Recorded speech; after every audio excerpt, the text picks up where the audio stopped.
Hello student, welcome back to my channel. कैसे हैं आप सभी लोग। आप लोग के पीवाईक्यूज में लेकर के आ रही थी जो यूपी टेट का पेपर आप लोग का प्रीवियस में हुआ है, उसी के जिसमें कि आपके प्राइमरी की अलग प्लेलिस्ट आ रही है, जिसमें कि जो पेडागोजी सीडीपी से रिलेटेड क्वेश्चंस आए थे वो मैं सॉल्व करवा रही हूँ। अब आपकी अपर प्राइमरी लेवल यानी कि जो पेपर 2 है उसकी भी नई सीरीज स्टार्ट होगी, जिसमें कि हम जो हमारे पीवाईक्यूज हैं उनको सॉल्व करेंगे। सीडीपी से रिलेटेड है या फिर जो आप लोग के सोशल साइंस एसएसटी में क्वेश्चंस आए हैं उसकी एक अलग से प्लेलिस्ट बन जाएगी, तो वहाँ पर आपको सारे क्वेश्चंस मिल जाएंगे। तो इससे आपको जो अभी आपका जनवरी में पेपर होने वाला है उसकी तैयारी करना काफ़ी इजी रहेगा, क्योंकि पीवाईक्यूज को देखना बहुत ही इंपॉर्टेंट है। कई क्वेश्चंस ऐसे होते हैं जो रिपीट हो जाते हैं, तो एज इट इज़ आपको वहाँ पर इजी रहेगा कि आप आसानी से उसे सॉल्व कर लेते हैं। और इसमें आपके 30 क्वेश्चंस जो आने हैं, अगर आप पूरे क्वेश्चंस को करेक्ट कर लेते हैं तो आपके मार्क्स काफ़ी बढ़ जाने हैं। तो अच्छे से आपको उसकी तैयारी करनी है। तो ये सारे क्वेश्चंस मैं लेकर के आऊँगी, जितने भी पेपर आपके प्रीवियस में हुए हैं यूपी टेट के जो अपर प्राइमरी है, प्राइमरी की भी सीरीज़ चल रही है, आप वो क्वेश्चंस भी देख सकते हैं। ज़्यादा डिफरेंस नहीं है दोनों में, तो आप वो भी क्वेश्चंस देख सकते हैं। लिंक इस वीडियो के डिस्क्रिप्शन में मैं दे दूँगी, तो वहाँ से आपको ईज़ी रहेगा ढूँढना। और इसी तरह के क्वेश्चंस आपको, इसी तरह की सीरीज़ आपको रेगुलर मिलती रहें, इसके लिए चैनल को सब्सक्राइब ज़रूर से कर दीजिएगा।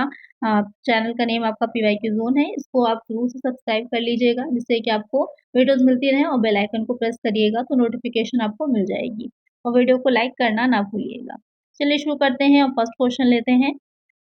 निम्न में से कौन-सा शिक्षा मनोविज्ञान की सर्वाधिक व्यक्तिनिष्ठ विधि है? Which of the following is the most subjective method of educational psychology? Observation, introspections या फिर एक्सपेरिमेंटेशन या फिर इंट्रोस्पेक्शंस। तो यहाँ पर जो क्वेश्चन कह रहा है कि मनोविज्ञान की जो कई तरह के मेथड्स होते हैं, कई तरह की विधियाँ होती हैं, उसने पूछा है कि व्यक्तिनिष्ठ विधि कौन-सी है? तो वो आपकी कौन-सी हो जाएगी इसमें से? तो वहाँ पर जो अंतर्दर्शन दे रखा है आपका, वो इसकी मुख्य विधि की जो है या सर्वाधिक ज़्यादा यूज़ होने वाली है मेथड। तो एक आंसर क्या हो जाएगा हमारा? ऑप्शन 4 हो जाएगा, यानी कि ऑप्शन डी होगा। नेक्स्ट है अल्बर्ट बंडूरा, इनमें से किससे संबंधित हैं? Albert Bandura is associated with which of the following? संज्ञानात्मक विकास का सिद्धांत है, व्यवहारवादी सिद्धांत है, मनोलैंगिक विकास है, सामाजिक अधिगम सिद्धांत है। तो ये सारे ही टाइप के सिद्धांत बहुत ही इंपॉर्टेंट हैं, आपसे एग्जाम में किसी के बारे में भी पूछा जा सकता है। ये सारी आपकी किससे रिलेटेड हैं? ये अधिगम यानी कि जो सीखना या व्यवहार में जो परिवर्तन होता है उसी के बारे में दे रखे हैं। और अलग-अलग इनके जो हैं, जैसे कि संज्ञानात्मक विकास के सिद्धांत के प्याजे हैं, जीन पियाजे बहुत ही इम्पोर्टेंट हैं ये। व्यवहारवादी की हम बात करें तो थॉर्नडाइक हो जाते हैं, स्किनर हैं, व्यवहारवादी में आते हैं। इन सब के अलग-अलग सिद्धांत हैं, जिसको भी आपको पढ़ना बहुत ही इम्पोर्टेंट है। या फिर इसके हो जाएँगे सिगमंड फ्राइड हैं, उन्होंने दिया था इसका सिद्धांत। और सामाजिक अधिगम का जो सिद्धांत है वो एल्बर्ट बंडूरा का है। तो कई आंसर यहाँ पर क्या हो जाएगा? ऑप्शन डी हो जाएगा। तो आपकी एग्ज़ाम जो आप लोग का आने वाला है उसमें किसी के बारे में भी पूछा जा सकता है, तो सबको आपको अच्छे से डिफाइन करना है, पढ़ना है, और सारी ही चीज़ों को एक अलग से बना लीजिएगा, जहाँ पर सारे देख लीजिएगा कि संज्ञानात्मक वाले कौन से हैं, व्यवहारवादी कौन से हैं, सामाजिक अधिगम के कौन से हैं, तो आपको ईज़ी रहेगा। तो एक आंसर यहाँ पे क्या हो जाएगा? ऑप्शन डी हो जाएगा। चलिए नेक्स्ट क्वेश्चन है, अधिगम में पठार निम्न में से किस कारण बनता है? यहाँ पर क्वेश्चन जो कह रहा है कि plateau in learning curve is cause due to, कि जो अधिगम में पठार का क्या मतलब होता है? अधिगम क्या होता है? लर्निंग का मीन्स हो जाता है जो व्यक्ति को जो कुछ भी ऐसी चीज़ें सीखने को मिल रही है जिससे कि उसके व्यवहार में परिवर्तन आ रहा है, उसके बिहेवियर में पॉजिटिव चेंज आ रहा है, वो आपका अधिगम होता है, लर्निंग कहलाती है। तो पठार का मीन्स ये होता है कि जैसे कि आप लर्निंग सीख रहे हैं, कुछ इस तरह से आपका ग्राफ ऊपर की तरफ जा रहा है, धीरे-धीरे क्या हो एकदम से यहाँ पर रुक जाएगा। एक सीधी रेखा में जाने लगेगा तो वो पठार की तरह बन जाता है। तो वो क्या होगा या किस कारण से आता है? थकान द्वारा, अभिप्रेरणा द्वारा, रुचि द्वारा, परिपक्वता द्वारा। तो मोटिवेशन होगी तो ये आपकी और अधिगम का वक्र आपका ऊपर जाएगा। रुचि इंटरेस्ट होगी आपको सीखने में तो भी ऊपर जाएगा। मैच्योरिटी आएगी तो भी। लेकिन थकान अगर आपको हो गई है, जैसे कि क्लास में ही जब जो है 7th-8th का पीरियड आ जाता है तो बच्चे क्या होता है बहुत ज़्यादा सुस्त हो जाते हैं और उनका पढ़ने में इतना मन नहीं लग रहा होता है। इससे जितने भी इम्पोर्टेंट सब्जेक्ट होते हैं उन सबके जो पढ़ाया जाता है तो फर्स्ट, सेकंड, थर्ड क्लास में मोस्टली इंग्लिश है, मैथ है, साइंस है, ये सारे सब्जेक्ट जो होते हैं वो स्टार्टिंग में ही सुबह मॉर्निंग के टाइमिंग में ही रखे जाते हैं, जिससे कि बच्चे जो होते हैं आसानी से उन्हें पढ़ पाते हैं। तो व लास्ट में जो होता है मोस्टली आर्ट का है, ड्राइंग का है, पीरियड रखा जाता है, तो इस तरह से ये रहेगा कि बच्चों को उस टाइम पर मानसिक रूप से जो थकान होती है, तो वो अनुभव नहीं होगी। तो यहाँ पर क्या होगा, अधिगम्य पठार का कारण जो बनता है, थकान होती है। तो इसका आंसर क्या हो जाएगा, ऑप्शन ए होगा। नेक्स्ट क्वेश्चन है, दर्पण चित्र परीक्षण किसे मापने हेतु प्रयुक्त होता है? Mirror drawing test is used to measure creativity, transfer of learning, interest, rate of learning. तो यहाँ पर दर्पण चित्र परीक्षण तो अलग-अलग होते हैं। आप पढ़ेंगे पर्सनालिटी के लिए अलग से टेस्ट होते हैं। जो बुद्धि होती है यानी कि जो इंटेलिजेंस होती है उसके लिए अलग से टेस्ट होते हैं। तो अलग-अलग तरह के आप पढ़ेंगे। तो यहाँ पर जो दर्पण चित्र परीक्षण है वो किससे रिलेटेड हो जाता है? तो वो आपका हो जाएगा अधिगम अंतरण यानी कि ट्रांसफर ऑफ लर्निंग। कहने का मतलब ये है कि जो बच्चा होता है, आप जब उसको सिखा रहे होते हैं, तो जो अभी उसने ज्ञान लिया है, अभी कुछ सीखा है, कभी-कभी उसका ही यूज़ जैसे मैथ आप पढ़ा रहे हैं, तो उस मैथ का यूज़ वो साइंस में भी जो फिज़िक्स होती है, तो उसमें अगर न्यूमेरिकल क्वेश्चन्स आ रहे हैं, तो वहाँ पर उसमें यूज़ कर सकता है, तो वो होता है अधिगम का अंतरण करना। यानी कि एक जगह जो हमने चीज़ सीखी है, उसका यूज़ हम दूसरी जगह पर कैसे कर पाते हैं, वो अधिगम अंतरण होता है, उसका जो परीक्षण होता है, ये उससे रिलेटेड जो होगा, हो जाएगा। मापने के लिए। तो करेक्ट आंसर यहाँ पर हो जाएगा ऑप्शन बी। क्लाउड पिक्चर परीक्षण इनमें से किसके मापन हेतु प्रयुक्त होता है? Cloud picture test is used to measure which of the following? Aptitude, personality, interest, intelligence. तो यहाँ पर अभी आपने देखा जो पिक्चर परीक्षण था और ये दूसरा वाला जो है आपका क्लाउड पिक्चर परीक्षण है, ये किससे रिलेटेड है? किसके मापन में यूज़ होता है? अभिक्षमता के, व्यक्तित्व के, अभिरुचि के या फिर बुद्धि के? तो ये किसमें यूज़ होता है? ये व्यक्तित्व में यूज़ होता है, पर्सनैलिटी में। करेक्ट आंसर क्या हो जाएगा? ऑप्शन बी हो जाएगा। और ये इसको किसने दिया था? तो इसको विलियम स्टर्न ने दिया था, इसको भी ध्यान में रखिएगा। एग्ज़ाम में आपसे ये भी पूछ सकता है कि किसने दिया है? तो ये विलियम स्टर्न ने दिया है। करेक्ट आंसर है ऑप्शन बी। नेक्स्ट क्वेश्चन है 5 वर्ष के मोहन की मानसिक आयु जो है वो 8 वर्ष है, उसकी बुद्धिलब्धि कितनी होगी? 5 years old Mohan has mental as of 8, what is his IQ? तो यहाँ पर आपको आईक्यू लेवल निकालना है, तो इसके लिए आपको पता होना चाहिए कि इसको निकालने का फ़ॉर्मूला क्या होता है। इसको निकालने का फ़ॉर्मूला हो जाता है कि जो एक्चुअल एज होती है, यानी कि जो वास्तविक आयु होती है और जो मानसिक आयु होती है, उन दोनों से ही लेकर के इसको निकाला जाता है। तो इसका फ़ॉर्मूला बनता है मेंटल एज अपॉन हो जाता है जो उसकी एक्चुअल एज होती है। एक्चुअल एज को नीचे आपको रखना है और मेंटल एज को ऊपर रखना है इंटू 100 हो जाएगा। ये आपका फ़ॉर्मूला बनता है। तो मेंटल एज कितनी दे रखी है? 8 दे रखी है और जो एक्चुअल है वो कितनी दे रखी है? 5 दे रखी है इंटू 100 कर देना है। सॉल्व करेंगे तो 20 टाइम्स यहाँ पर जाएगा, मल्टीप्लाई कर दीजिएगा तो हो जाएगा 160। तो कितनी आईक्यू लेवल निकल कर के आएगा? 160 निकल के आएगा। तो ये इस तरह का क्वेश्चन ये मोस्ट इम्पोर्टेंट है। ये फ़ॉर्मूला भी पूछ सकता है, ये जो फ़ॉर्मूला है मानसिक आयु बटे वास्तविक आयु गुणे 100, ये फ़ॉर्मूला रहेगा आपका आईक्यू लेवल को निकालने का। इसको भी नोट कर लीजिएगा और इसको अगर न्यूमेरिकल की तरह ये पूछा जाता है तो इस तरह से आपको निकाल कर के आंसर देना होगा। चलिए नेक्स्ट क्वेश्चन है, इनमें से कौन-सा आईक्यू स्तर मंदबुद्धि बालकों का प्रशिक्षण योग्य आईक्यू स्तर कहलाता है? Which IQ range is called trainable IQ level of mentality retarded children? यहाँ पर आपको बताना है कि जो बच्चा मंदबुद्धि होता है अ, मंदबुद्धि स्तर का होता है, तो उसकी जो आईक्यू लेवल होती है वो कितनी होती है?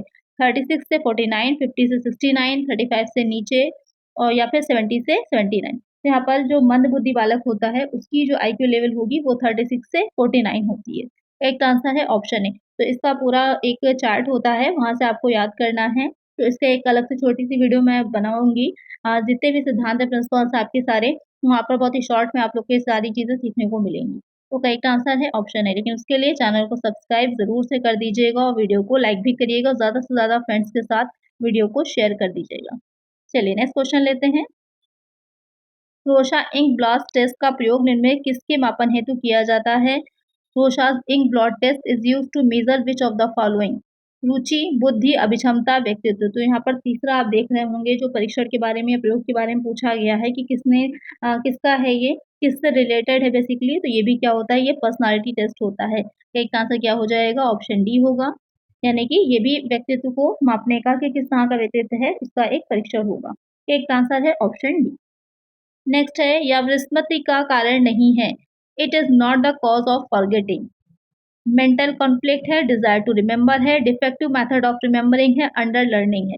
तो क्वेश्चन क्या कह रहा है कि इसमें से कौन-सा विस्मृति, विस्मृति क्या मतलब होता है कि हम भूल जाते हैं, हम यानी कि किसी चीज़ को हमने पढ़ा। ऐसे कि अभी बहुत सी चीज़ें मैं आप लोग को बता रही हूँ साथ-साथ।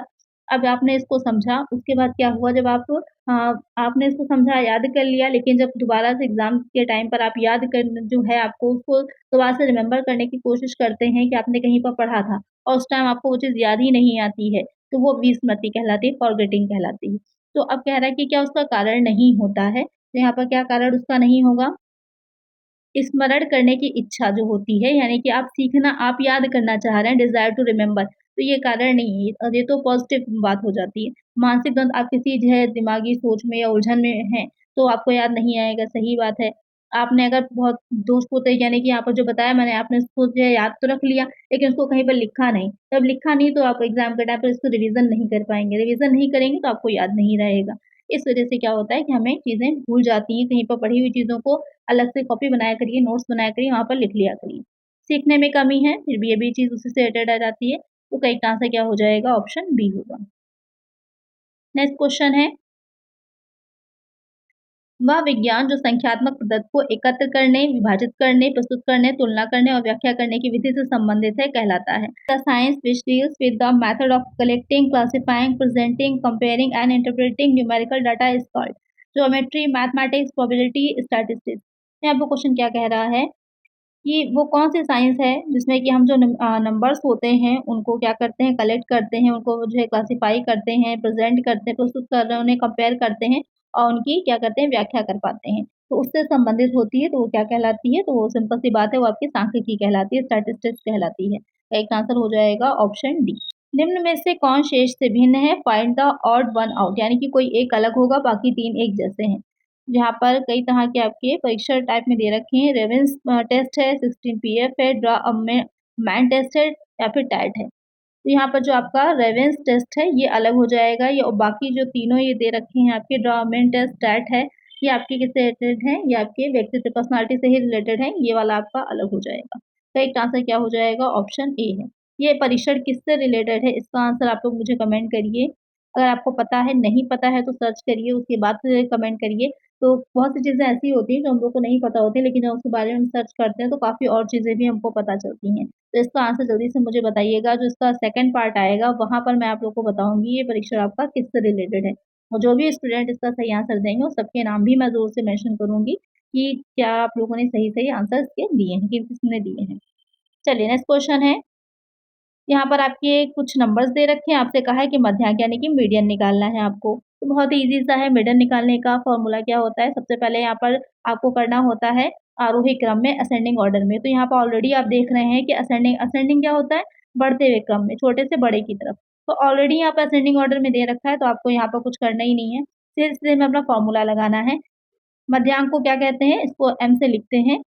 तो m इज़ इक्वल टू क्या हो जाएगा, यहाँ पर आपका n+1/2 होता है, इसका फ़ॉर्मूला ये होता है। n मतलब यहाँ पर जितने भी नंबर होते हैं उनको 1, 2, 3, 4, 5 और 6, 6 नंबर हैं, यहाँ पर 6 कर लीजिए, +1 हो जाएगा, अपॉन में 2 हो जाएगा। तो यहाँ पर अब आएगा 7/2, सॉल्व करिएगा तो कितना आ जाएगा? सॉल्व करने पे आपका आएगा 3.5, यानी कि तीसरा पद और यहाँ पर उसके बाद चौथा पद बटे 2 हो जाता है। तीसरा कौन-सा है? तीसरा 9 है और जो उसके बाद चौथा है वो हो जाएगा 10। तो यहाँ पर 9 प्लस 10 अपॉन में क्या हो जाएगा? 2 हो जाएगा। 19 आ जाएगा, 19 को 2 से आप डिवाइड करेंगे तो कितना आ जाएगा? 9.5 आ जाएगा। यही हमारा आंसर हो जाएगा। करेक्ट आंसर है यहाँ पर हमारा ऑप्शन सी। चलिए नेक्स्ट क्वेश्चन है, सूझ या अंतर्दृष्टि के सिद्धांत का प्रतिपादन किया। Who has propounded the theory of insight. यहाँ पर कह रहा है कि ये जो आपकी थ्योरी है उसको किसने प्रतिपादित किया था? हेगार्टी ने, गेस्टाल्टवादी मनोवैज्ञानिकों ने, स्किनर ने, थॉर्नडाइक ने। तो जो गेस्टाल्टवादी थे उन्होंने इसको दिया था। मेनली जो थे वो वर्धीमान आते हैं, इनका नाम याद रखिएगा, पूछ सकता है। मेन जो आते हैं वो वर्धीमान आते हैं, उन्होंने किया था। करेक्ट आंसर यहाँ पर ऑप्शन बी हो जाएगा। और इसी के पर जो है सूर्य अंतर्दृष्टि का सिद्धांत जो है गेस्टाल्टवाद पे आधारित है, और जो सूर्य अंतर्दृष्टि का सिद्धांत है वो किसने अगर दिया है ये पूछा जाता है तो वो दिया था कोहलर जो थे उन्होंने दिया था। ये आपका जो दिया था कोहलर ने। इनको भी याद रखिएगा, ये आपका डायरेक्ट क्वेश्चन यहाँ से भी बन सकता है। आज की वीडियो में इतना ही। इसके आगे के जो क्वेश्चन है 14 से जो नेक्स्ट वीडियो आएगी वहाँ पर इसका सेकंड पार्ट जो आएगा वहाँ पर हम सॉल्व करेंगे। ये पूरे 30 क्वेश्चन भी मैं आप लोग को करा देती, लेकिन यहाँ पर लिमिट है क्योंकि ये नया चैनल है, तो यहाँ पर 15 मिनट से ज़्यादा की वीडियोस अपलोड नहीं हो पाएंगी। तो आप लोग ज़्यादा से ज़्यादा सब्सक्राइब करिए, जिससे कि जल्दी से 1 के क्रॉस हो जाएँ, तो वहाँ पर मैं कंप्लीट आप लोग के लिए प्रैक्टिस सेट लेकर के आऊँगी एक बार में ही। तो आप लोग ज़्यादा से ज़्यादा सब्सक्राइब करिएगा। तो आज की वीडियो में इतना ही। अगर वीडियो अच्छी लग रही है, हेल्पफुल लग रही है, तो लाइक ज़रूर से कर दीजिएगा। चैनल पे नए तो सब्सक्राइब कर लीजिएगा। चलिए मिलते हैं इसके सेकंड पार्ट में।